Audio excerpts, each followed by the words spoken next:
Dobře, mám tu něco, co by mohlo fungovat. Použijeme ty díly, které tam původně byly. Díky téhle matce se to lépe chytne. Zkusíme to ještě jednou. Mechanici často pracují takhle. Není to pěkné, ale musíte to udělat. Nikdy nechcete, aby zákazník viděl, jak do něčeho mlátíte kladivem. To se prostě nedělá.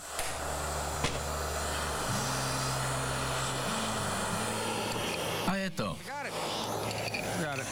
Skvělé. Dobrá práce, jenom to musíme pořádně chytit. Pozor, je to horké.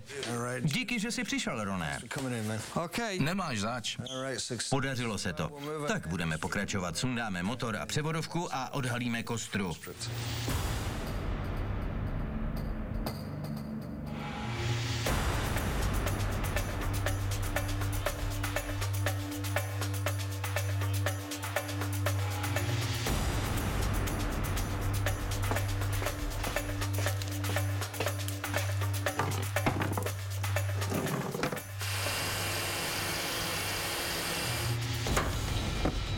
Proměníme ji v Cafe Racera, který bude stylový. Použijeme díly hlavně z BSA a díly z té doby, aby to bylo něco, co by mohl někdo vyrobit na začátku 60. let.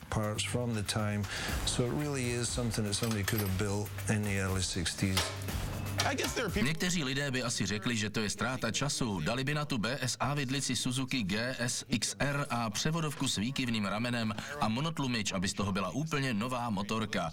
On to ale dělá tradičním způsobem, má opravdovou odvahu. Scháněli jsme původní díly BSA. Žebrali jsme o ně, půjčili jsme si je, ukradli jsme je a kupovali jsme je. Hlavně se chceme držet originálu. Je hrozně snadné na to dát nová kola a lepší díly. Můžete si na to dát skvělé brzdy a tak podobně. Ale to není to pravé. Není to z té doby. V 60. letech neměli takové brzdy. Proč bych dával na tuhle motorku kotoučové brzdy a podobné vymoženosti? Nepotřebuje je. Na Angličanech je divné, že mají závity na druhou stranu. Doleva se utahují a doprava povolují.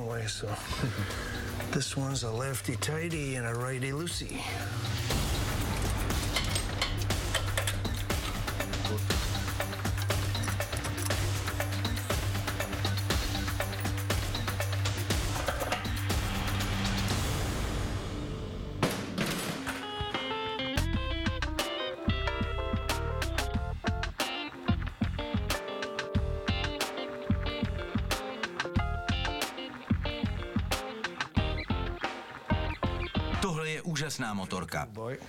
Jo, Jemu ale nesluší. Slez dolů. Na téhle motorce musí sedět Scott. Je nádherná. v příštím díle Hugh otestuje svého BSA Cafe Racera na ulicích New Yorku. A po přestávce uvidíme ty nejlepší na míru dělané motorky v Americe. Bude to další díl Café à la carte.